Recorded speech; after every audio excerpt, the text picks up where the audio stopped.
Hi, everyone.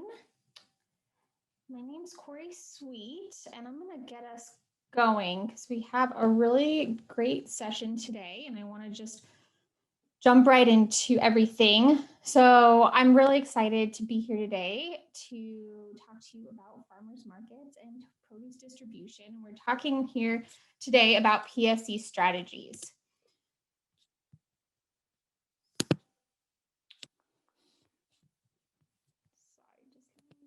There we go.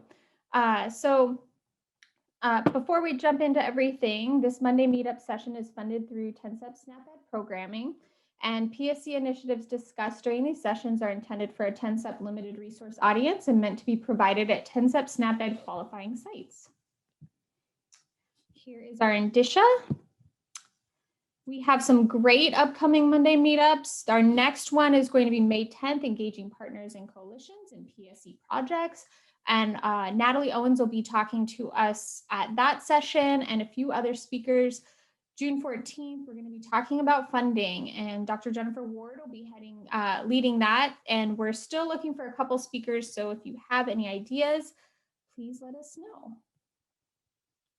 I'm excited to announce that our PSC classroom is up and running. So thank you all for your patience and waiting for this.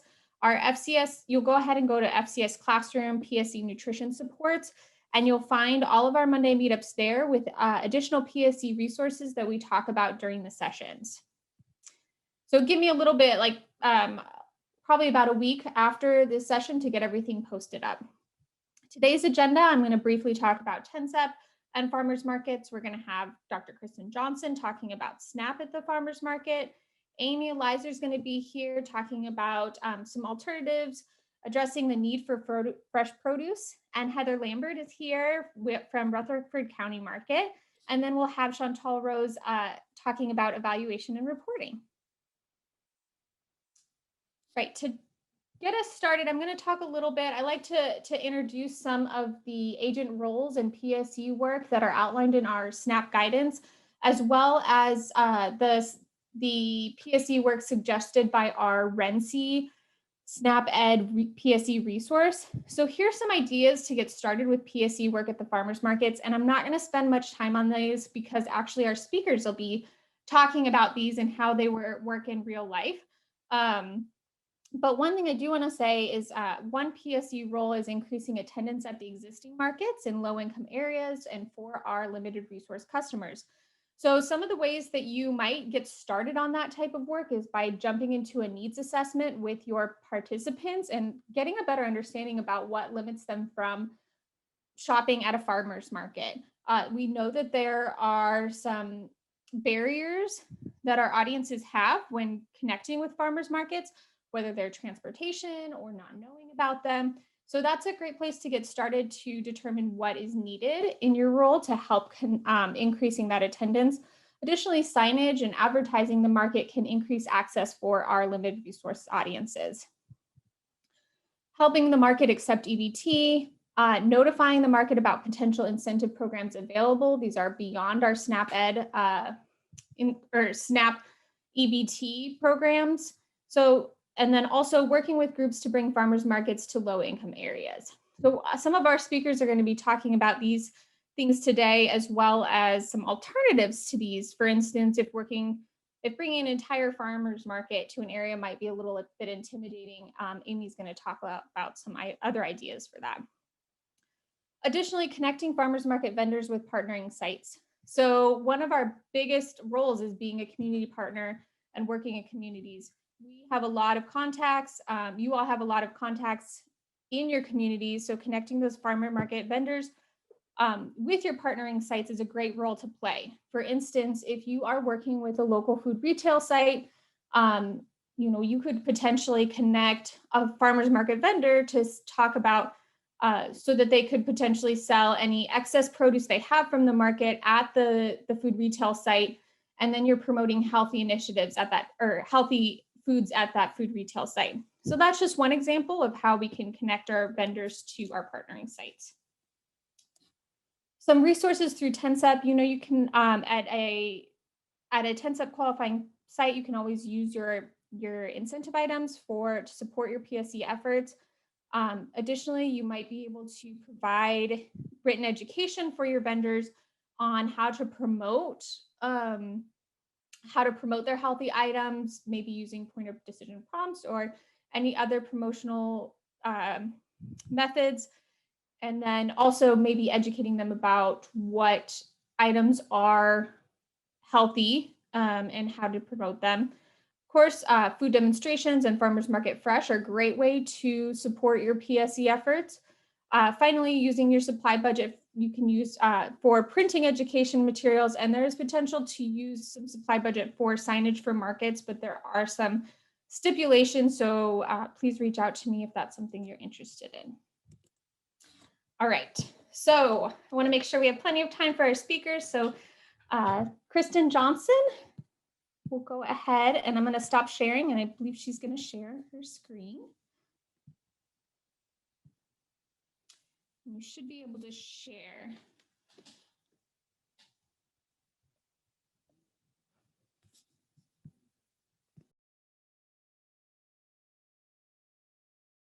I'm on mute, sorry. Should know to unmute myself by now. So many Zoom meetings, but good afternoon, everyone. It's a pleasure to get to talk with you about SNAP at the farmers market. Oh, go back to the beginning. Thank you. So today I'm going to talk a little bit about the benefits of SNAP and really focus on kind of a big overview of the process of how a farmer's market can accept SNAP, so what that process might look like and some things that they might consider. And I thought it might be helpful to start with a bit of an overview of why and how I'm talking about this. And so one of the projects that I work on as a nutrition specialist with UT Extension is the Hardeman Healthy Outreach Project. It's funded by the CDC High Obesity Program, and it's in Hardeman County, a rural county in West Tennessee. And one of our goals is to increase access to nutritious and healthful foods for county residents. And one of our first things that we did was connect with county partners and learn what are the things that help people access healthy foods and what are some of the barriers. And one of the things that came up early on is that the county is fortunate, it has 2 farmers markets that are important sources of locally grown nutritious foods. But our partners also mentioned that because neither accept SNAP benefits, this is a barrier for some people in the county, and it makes it more challenging for them to utilize these important assets. And so although our partners recognize that this is a barrier, there was a lot of questions about how would we accept SNAP benefits? How could we accept EBT at our farmers market? And so one of our first projects was to connect with partners from the Center for Profitable Agriculture, Tennessee Association of Farmers Markets, and other people across the state to learn their experiences and to pull from existing resources to help our community partners and have an overview of the things to consider to decide if this was an avenue they wanted to pursue. And so Corey asked me today to talk about this, and I'm happy to provide an overview of this process. But I will mention this is I wouldn't say I'm an expert in this area. This is what I've learned from talking with people and looking at resources. So if anyone has personal experience, then please feel free to share that in the chat, as you may have had some experience with this. So very quickly, I wanted to talk about the benefits of SNAP. And so there are many benefits of the SNAP program. Participants of the SNAP program, it helps to increase food security, ensure they have enough food for themselves and for their families. Participation is associated with health benefits, mental and physical health benefits.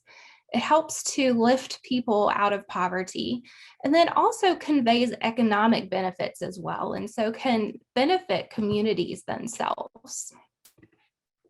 So let's jump right into the process. And again, this is a big high-level overview of this process.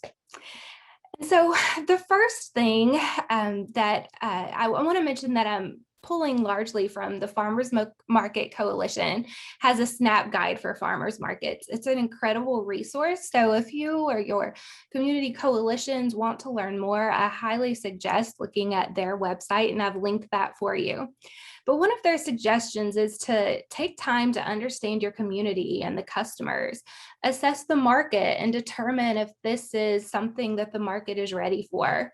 Assess the community, talk with residents, look at information like the percent of residents in your community who are participating in SNAP, and to determine if the farmers market is meeting the needs of all community members, and if there are barriers for certain community members that make it challenging for them to shop there.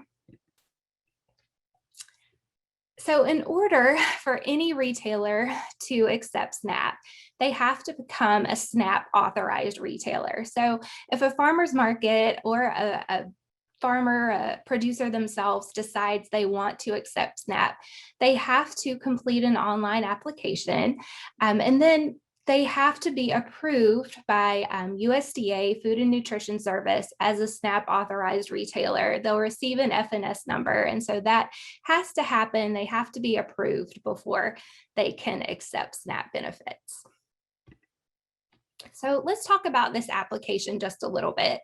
I don't want to go into the details of all of the questions, but I've listed a few types of information that may be asked of organizations. And so the USDA has a sample application that I've linked for you on this website, and you or your partners can read more about that. But one of the things that I did want to mention is that ownership type determines some of the types of information that will be asked. So one of the things that I wanted to point out here. And again, I've made it very easy for you. You'll have access to these slides. So you can link the sample application and application guidance from USDA and see more specifically what types of information may be asked.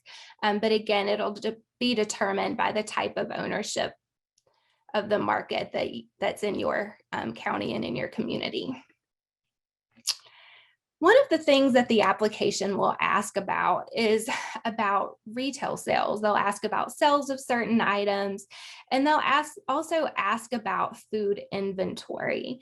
And one of the terms that is on that sample application references staple foods.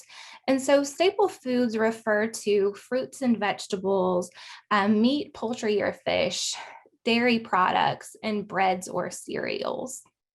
And so I wanted to point that out and define that term because there are some criteria that has to be met to be a SNAP retailer. And so there are two listed here on the screen, but I wanted to specifically point out criterion B. And that is when more than 50% of total gross retail sales, that includes food and non-food items, come from sales of eligible staple foods. And so the USDA mentions that farmers markets and other types of specialty stores are often authorized under this criteria. And one of the reasons I wanted to mention that is because I have heard some farmers markets just questioning whether they would be eligible because they aren't selling, perhaps a vendor at their market does not sell dairy products. And so if you look over here at criterion A, it gets a little more complex, and I have to think really hard about this every time I read it. But so you can see it's more complex. They must have 3 stocking units of 3 different varieties for each staple food category. And then there's some requirements about having perishable varieties.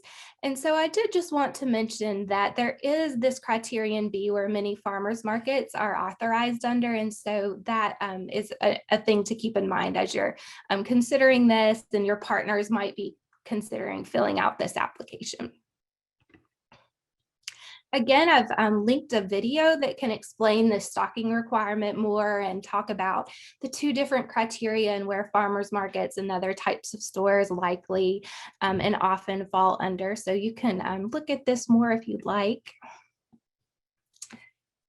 The next consideration, in addition to filling out the application, is thinking about funding support for SNAP programs.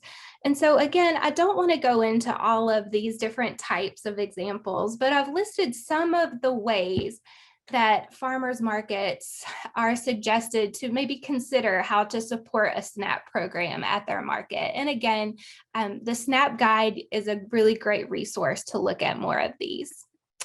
The one that I did want to talk about is incentive programs. I wanted to talk about that a little bit more in depth. And so incentive programs might look a number of ways. They might match SNAP dollars. So if a SNAP customer spends $5 at a farmer's market, an incentive program may give them an additional $5 so that they have $10 and more purchasing power at the farmer's market to purchase those nutritious foods for their families. There may be programs that are specifically for children. And some of the ways that you can support these potential funding sources for these incentive programs, there are USDA programs. The Gus Schumacher is a USDA grant that supports nutrition incentive programs. There may also be opportunities for sponsorship. So maybe donations, community organizations that want to support this type of program to help people in their community eat healthfully. So these are types of programs that can support a SNAP program that are also very beneficial for SNAP customers. Farmers markets or farmers themselves, vendors themselves, likely will want to choose some equipment, a point of sale equipment that can help process the transaction and deposit money in their account. And so there again are a lot of considerations when choosing the type of equipment. And so again, the Farmers Market SNAP Guide is a great resource for this. But one example of things that need to be considered are connectivity. If you're at a farmer's market, you're very often outside. And so a wireless piece of equipment that can connect wireless without a wired connection to the internet is often a requirement for many farmers markets because they are outside. I did want to mention the Market Link program. It is a program of the National Association of Farmers Market Nutrition Programs. And so on their website, they have a link to a grant application and may be able to provide assistance with the application, equipment, and associated fees and costs. So I did want to mention this resource as a potential way to help with some of these costs associated with equipment and fees and things like that. Another consideration is implementation. So as you're thinking through how could a farmer's market or how could a coalition think through this type of work? And so the Farmers Market Legal Toolkit mentions these two types of operations. So there's a market operated where there's a centralized piece of equipment. And so a SNAP customer may come to a tent or a centralized location, and they may, for example, we'll go back to that $5 example, swipe their EBT card and ask for $5, a $5 token that represents the $5 in SNAP benefits. They can then take that token and spend it at individual vendors. And then the vendor is reimbursed from the farmers market themselves. And so the market and the vendors will come up with a reimbursement schedule. But it is also possible for individual vendors at the farmers market to operate their own device and to have their own FNS number. And so there's not that need for reimbursement because they are being paid directly. That market operated system, there is the need for what is referred to as script. And so the token is an example that we just went through. But I did just want to point out that there are examples of other ways, like a receipt system, and the USDA has some information on their website, and so does the Farmers Market Legal Toolkit that can help think through the details of operating these types of systems, and so that the customer can spend at the individual vendor and then that vendor gets reimbursed. But they also touch on some of the legal requirements and accounting considerations. So that can really help to ensure that employees and vendors are trained and feel comfortable with this type of system. And finally, the last thing is to consider promotion, marketing, and education. And this is where I think Extension is a strong partner. And so it's important to remember that if you and the farmers market in your community, your coalition is accepting SNAP, it's really important to inform customers, both new and existing customers, that SNAP is being accepted. And to also make sure that they know how to use SNAP, that they feel welcomed and they feel comfortable using the SNAP benefits at their market, and that they know how to do that. And then again, it's really a win-win if SNAP customers are able to use their benefits at the farmers market, but also participate in extension activities that help them to try a new recipe, learn how to prepare nutritious foods, how to manage their food resources. It's really a win-win for consumers. And so I will close with that. I see something in the chat, so hopefully I'm good on time. But that was a quick overview of the process. I've linked a lot of these resources because it's a complex thing. And so I didn't want to bog it down with too many details. But if you have any questions, I'm happy to reach out and help to address them as much as I'm able. Thank you. Thank you so much. I'm gonna go ahead and keep moving. So our next speaker will be Amy Elizer. And I believe Amy, you will be sharing your screen, correct? Yes, I will. Right. I'll go ahead and stop and you can. Hi, everybody. Let me get over to my presentation. Okay. Can you see that, Corey? I can just see you. Oh, well, hang on 1 second. I didn't hit the share screen. You would think after all these months, we would have, or year, we would have figured this out. But anyway. There you go. We're seeing it now. Perfect. So thank you all for joining us today. I am Amy Elizer. I work with the Hardeman Healthy Outreach Project. I work with Kristen in her work to inform the farmers markets in Hardeman County and the vendors there about the opportunities for accepting SNAP in the county. And so I'm going to kind of share a little bit of the rest of the story in that response. I will share just two other tidbits about Hardeman County. Hardeman County is the 5th largest by landmass county in the state of Tennessee. It's very spread out.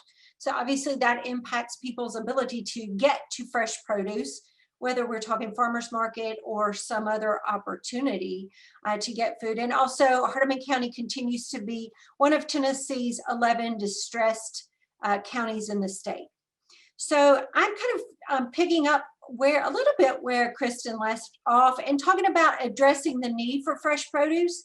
This is obviously not specific to farmers market, but I wanted to address this from this perspective. It's almost kind of like alternatives to farmers market, because taking what Kristen said one step further, she provided wonderful information to the vendors and the market operators.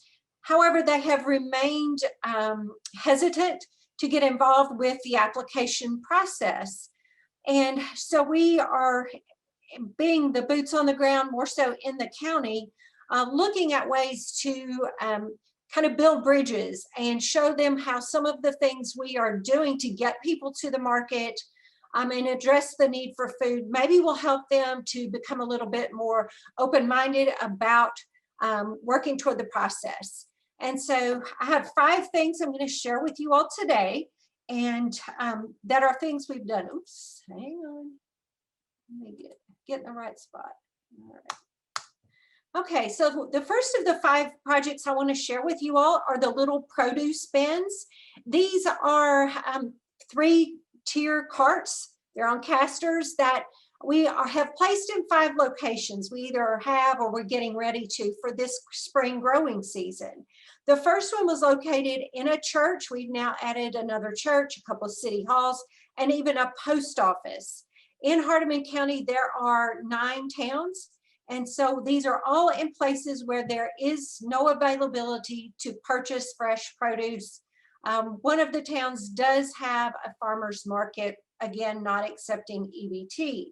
So in each of these locations, a community leader is kind of responsible for making sure if food is put in there, that it's taken quickly enough it doesn't spoil. That being the case more so in the heat of the summer. You can see the bin on your left has some packaged foods in it. And last year, because of the pandemic and the way the growing season really got a late start, we said that church that was hosting it said, can people just put any kind of fruit or vegetable in there?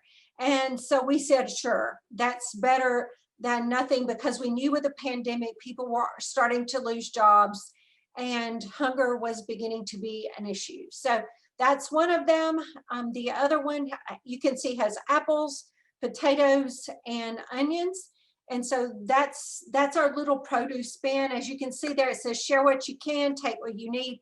This is not intended to be based on socioeconomics, but on how far you are from purchasing the fresh produce. So that's our little produce bins.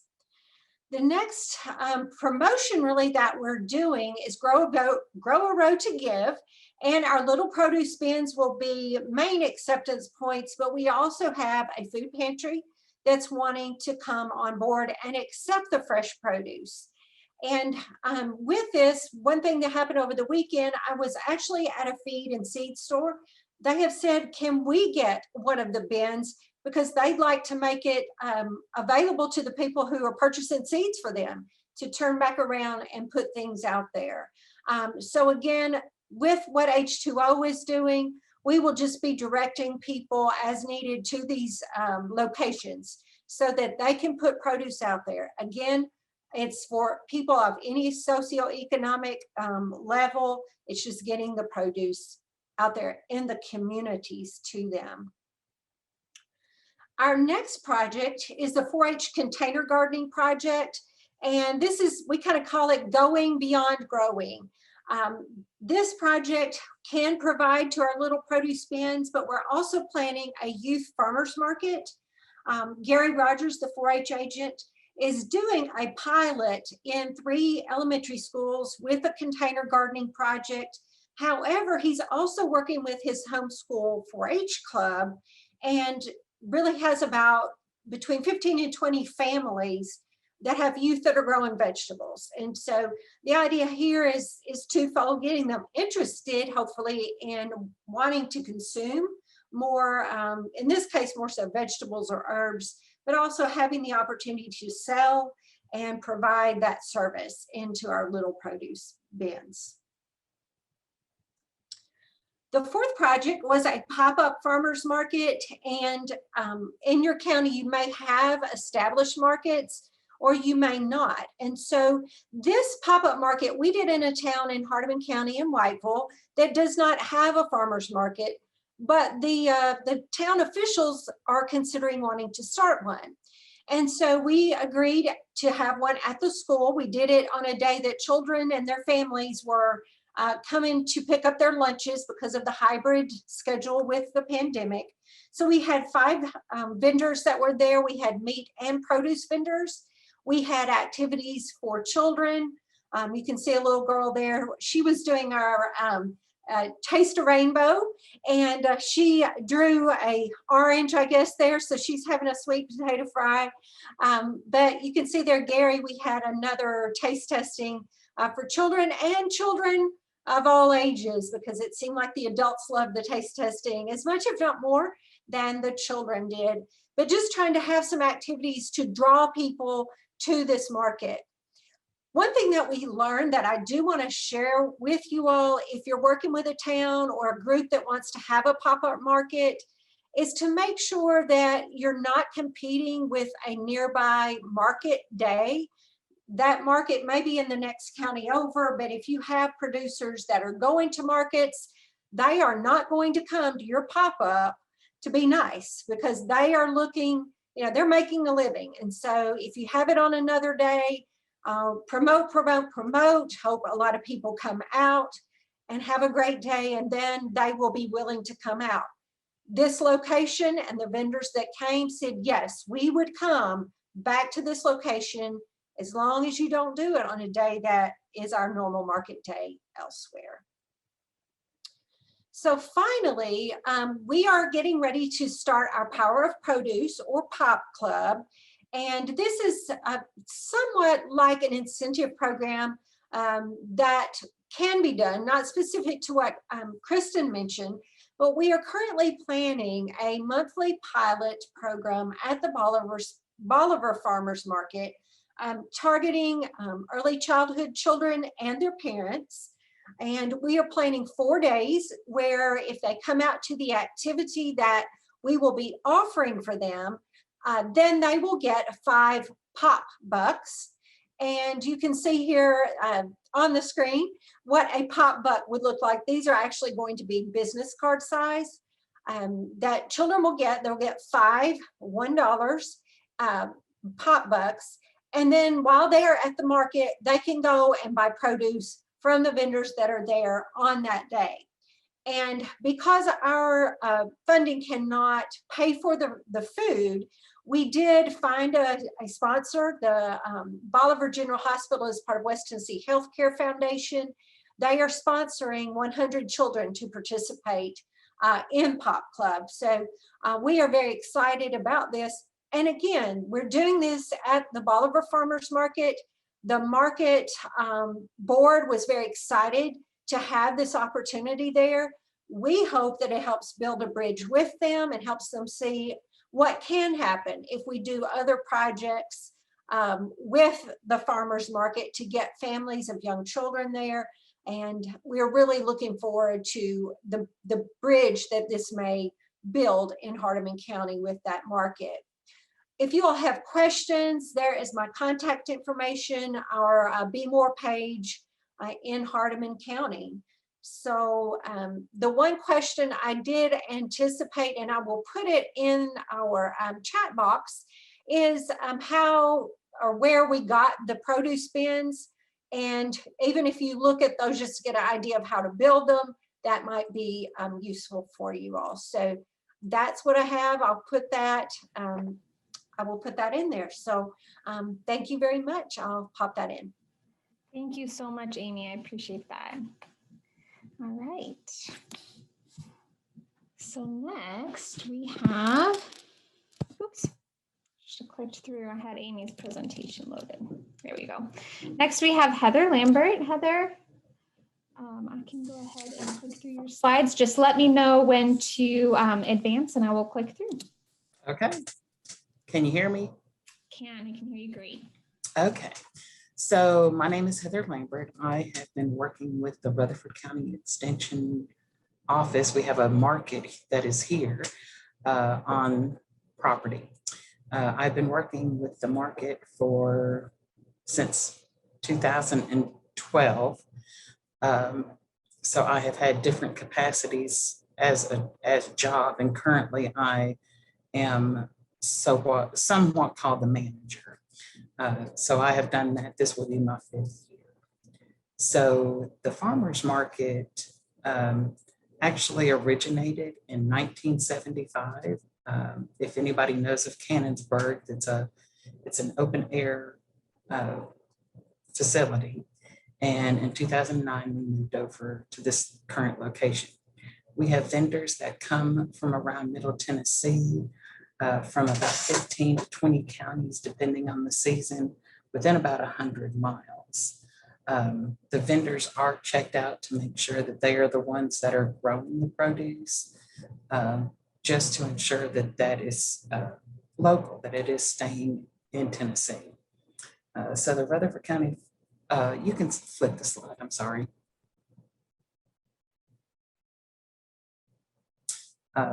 So of course we wouldn't have a market if it was not for the vendors. And with the vendors, they're going to know more about the stuff that they're growing. So the primary goal of the Rutherford County Farmers Market is to provide a distribution point for fresh, locally grown vegetables, which consumers might not otherwise receive, and an outlet for surplus homegrown products to be sold, which would enable the producer to realize an economic net gain. So there's a lot more varieties at a farmer's market than at your local grocery store. Flip. So there's a lot of question about why support local.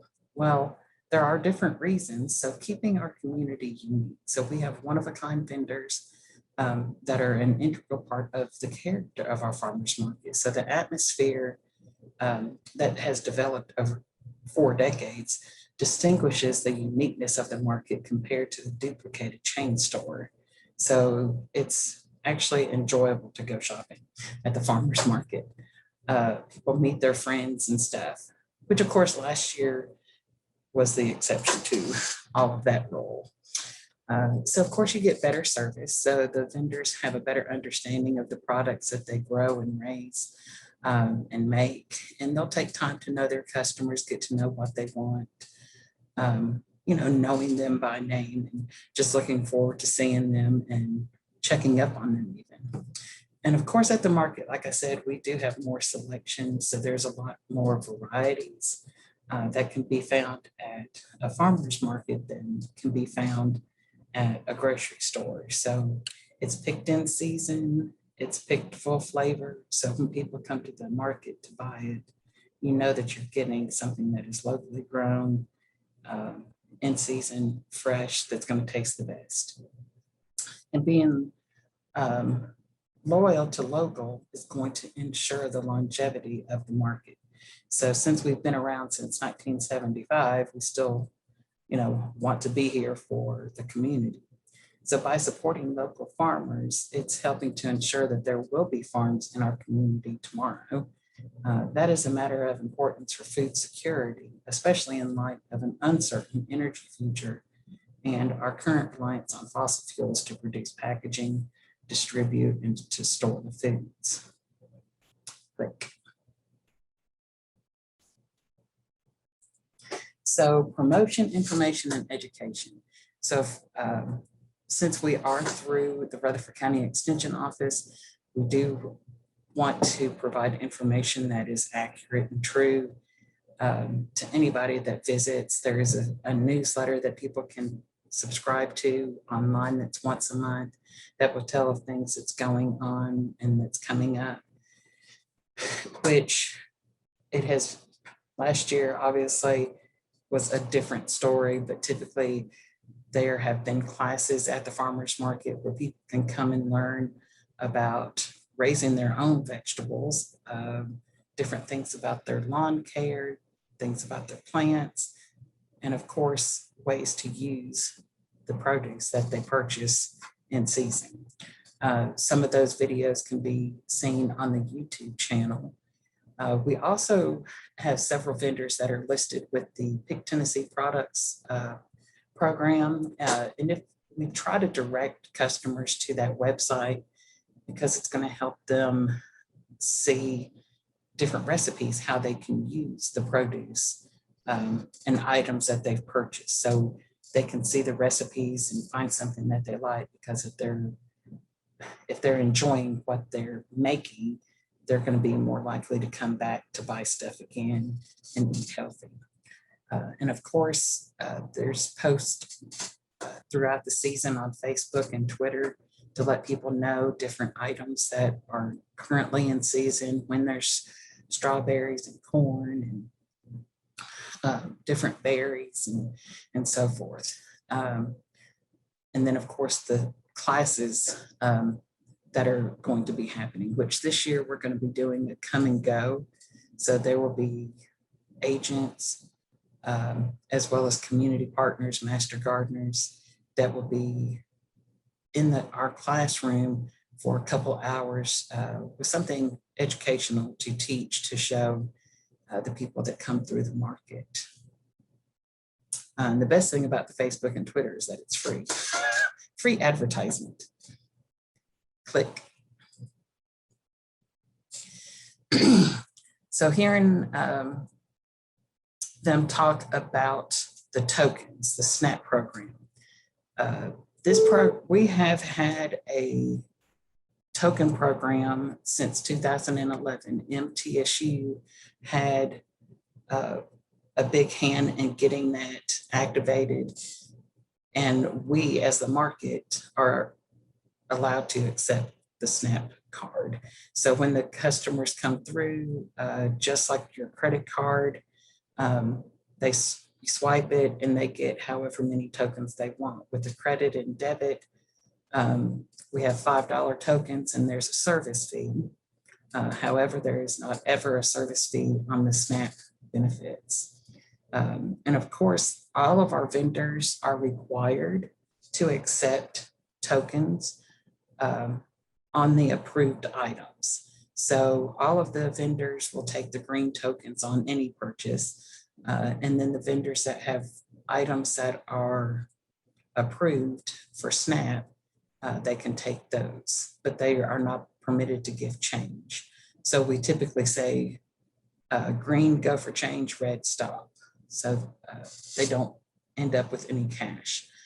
And I was going to say last year there was an increase in the token system by the SNAP participants who used the EBT card, which included the pandemic EBT funds.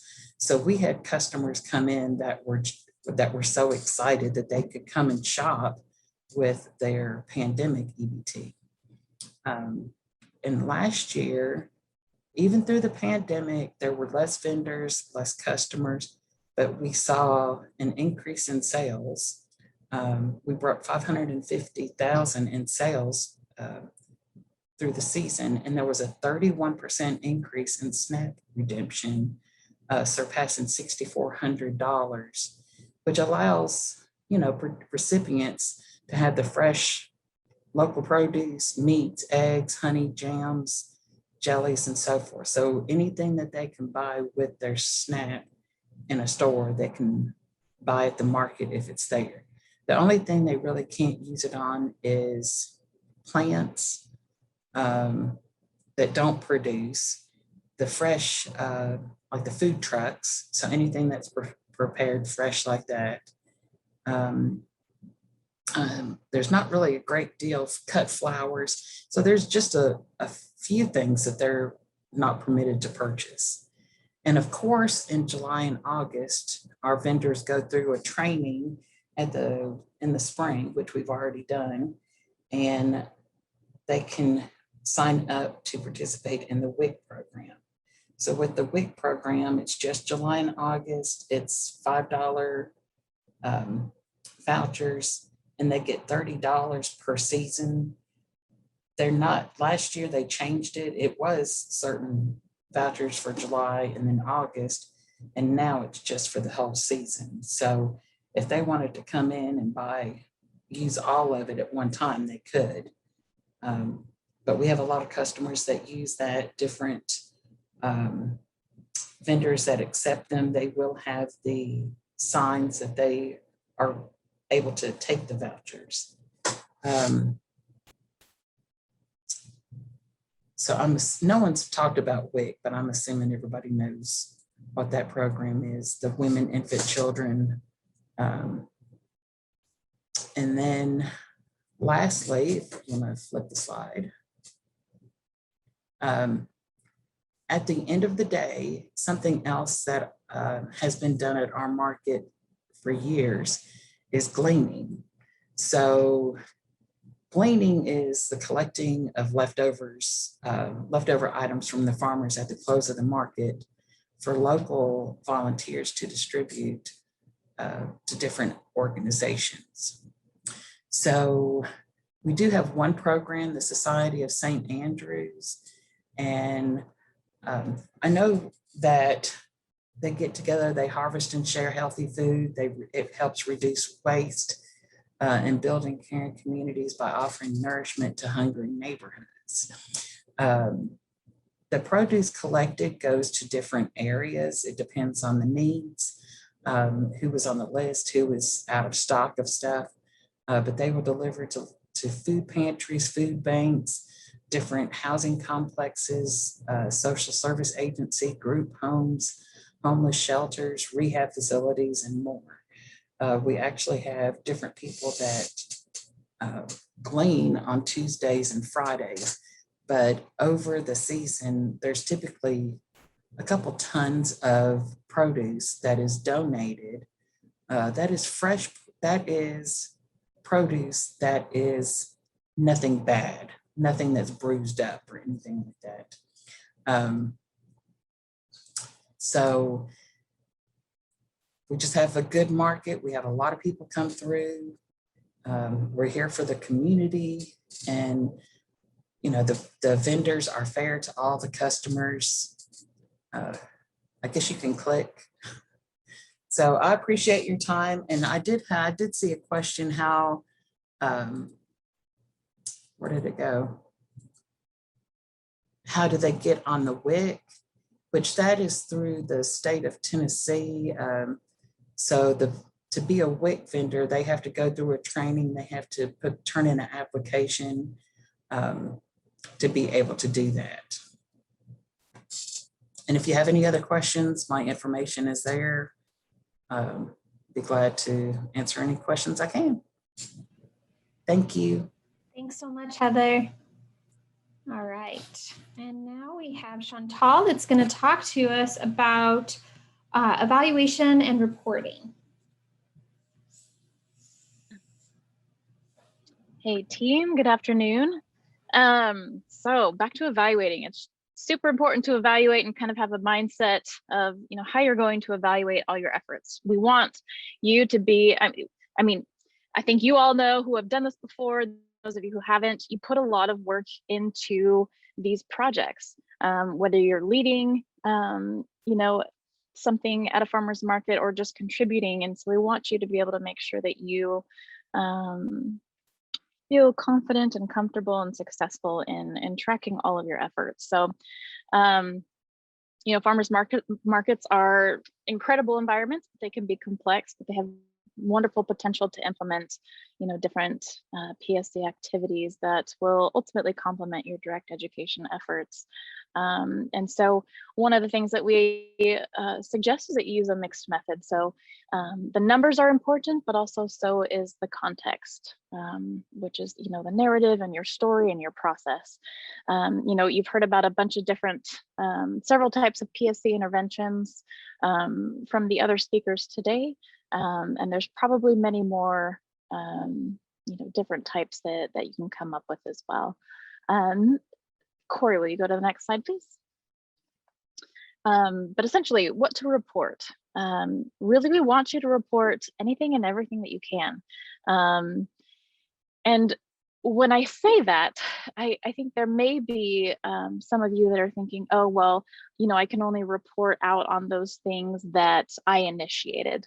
And obviously, yes, we want you to report out on those, but even if you just assisted with something, if you're a part of a coalition or, you know, a group of organizations, or it was, you know, in conjunction with other extension offices like 4-H, and you just, you know, were able to contribute, you know, something 10-step related, we still want you to record that. So any efforts, any and all efforts that went into a PSC effort in relation to a farmer's market, we want you to report. So, you know, whether it was any of these new markets that you worked to get to accept EBTs, you know, social marketing, promotional efforts, any kind of outreach activities, we want you to record all of that. So whether you led, assisted, or just contributed, we want you to record any contributing effort. Next slide. Where to report. Super, obviously we want you to be able to put that into super. So agents, well, PAs and agents, please record the number of nutrition supports as you know how to do. And then for agents in particular, make sure that you are including some of these things in your impact statements as well. That way, as you go along, you know, you don't have to return back and do those things later. And then us at the state office, and in particular myself or Dr. Frank, we want to know what and how you're doing and all of your successes. And it's not just at the end that you see success. So, you know, if you're starting and you have this great idea, we want to hear about it. And we can start from the very beginning and help you, you know, develop a strategy for, you know, how you're going to evaluate and brainstorm some ideas. And then as you're going, we want to hear about any major milestones, you know, prior to your farmers market activity or to the launch of any event, you know, let us know. And if we can coordinate a time, we can come out and provide, you know, support and, you know, pictures and videos and things like that, just to help you collect that information. Next slide. So again, using a mixed methods approach, we want to look at the numbers. All the numbers are really important. So, you know, depending on what your goal or intervention was, list out, you know, anything that you can. So obviously this was an example. So the goal is, if you wanted to help one of your local markets accept EBT, let's get the number of partners that you got involved, any other activities that you carried out. We want who, what, when, where, and why, all of that information. If you ended up spending money to do social marketing or do anything like that in, you know, in an effort to accomplish your goal, please write those things down. You know, did you have volunteers help you? Who were the volunteers? Write down their names. Were they from a particular organization or partner? How many hours did they volunteer? Those are all numbers that we want. You know, can you potentially find a way to weigh or count your produce, or is it or maybe count boxes of produce? You know, if it's related to the farmers market, all of that can be calculated into some sort of economic impact, and include your timeline. You know, we want to be able to know when you started brainstorming. You know, what were your major milestones again, and you know, when did you actually event, or when was this event? When did it happen? We want to be able to know what that timeline is as well. Next slide. And then, you know, like I said before, the numbers, you know, you hear evaluation all the time. We harp on the numbers, but really, you know, especially now that I'm here, you know, Dr. Karen, Frank, and I are really wanting to understand more of the story. We want to know your process. We want to know, you know, what you actually did to make this a success. So again, you know, using that example of helping get, you know, one of your local farmers market to accept the EBTs, you know, what was that issue? Was it to increase access to healthier foods for your target population? Is it to address food security issues? What was your response to that issue? What was, you know, what did you do? What did you plan? How did you coordinate? Again, if you partnered with another organization or another department, what specifically did you do? So these are, you know, some questions that you can ask yourself to reflect on the work that you did. Essentially, though, there's those 4 categories. You know, what was the issue that you were addressing? What was your specific response? You know, what were those activities? What were the results? What happened because of that? How many people, you know, came to your event or to the farmers market if that's available, and then some other reflection questions about what worked. You know, what was the public value? You know, what lessons did you learn? How could we help other events like this be successful in the future? So really just you know, taking a moment to reflect on all of the effort that you put in and being able to write that down somewhere, so that you can look back at that later and we can learn from it and continue to do the things that are successful. And then last slide, please, Corey. Oh, and before I end, I will say pictures, videos, you know, and examples of your marketing and signage, those are also part of your narrative. So if you're passing anything out, you know, if you can count any of that, that would count towards numbers, but take pictures, take videos. I know it's like the last thing on your mind when you guys are like, okay, we've got this event and you're just on go mode. I know that that's, you know, it can be crazy, but if you can, try to remember that those pictures and videos are also incredible assets when you are recording your narrative. But, you know, as I said previously, please reach out to us and the evaluation team. We really want to help you get started from the very beginning. If you can have an evaluation mindset from the beginning and as you're starting to plan, it makes it much easier as you go to be able to stepwise collect that information, whether it's numerical or just your story of what you've been doing. And so we're excited to see all of the programs and interventions that you guys, start coming up with and developing within your communities. And we'd love to connect with you and support you along your process. Thank you. Thank you so much. I'm going to go ahead and stop sharing here. And it looks like Heather put some of that information about WIC in the chat.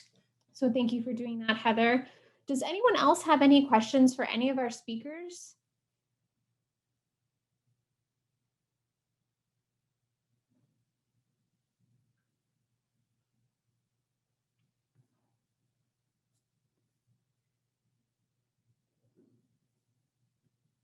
All right. Well, if you do have questions in the future, they have all listed their contact information. We will be again posting that this recording to that FCS classroom. We will also be posting the slides so you can quickly click through. And if you need any specific information, we really appreciate you joining us today. Please join us for future Monday meetups. And I will also, there was a link that I left at the beginning for our survey, and then I'm going to put it in the chat. Oops. Once again, and I will also email it to everyone after this session. So please let us know. There's also an opportunity in that survey to give us ideas for future Monday meetups. So if you have an idea of a PSE project that you're really interested in and you need more information about, please let us know. Or if you know any of your fellow agents or PAs that are actively involved in a great PSE effort and you think they'd be a great speaker for one of these sessions, please let us know that as well. So again, we thank you for your time, and we're ending just a little bit early, so enjoy the rest of your afternoon, everyone. Thank you.